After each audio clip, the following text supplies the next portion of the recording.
Bakıda bayramla əlaqədar qardaşının məzarını ziyarətə gedən vətəndaş həmin qəbirdə başqa şəxsin dəfn edildiyini görüb.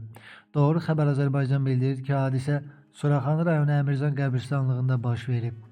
Xəzər xəbərə danışan şikayətçi Elxan Sultanov iddia edir ki, onun qardaşının baş daşı da qırılaraq atılıb. O qardaşının məzarında dəfn edilən şəxsin yaxınlarını da tapıb. Onlar söz veriblər ki, nəşi çıxarıb başqa bir yerdə təkrar dəfn edəcəklər, ancaq bu vədə əməl edilmədi. Elxanın sözlərinə görə həmin şəxslər ondan polisə də şikayət ediblər, onları narahat etdiyini iddia ediblər.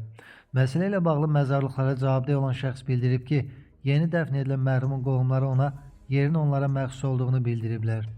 Qarşı tərəfdən isə bildirilib ki, ailələr danışaraq əvvəlki qəbirdə dəfn edilən atasından razılıq alıblar. Elxan Sultanov isə belə bir razılaşmanın olmadığını deyir.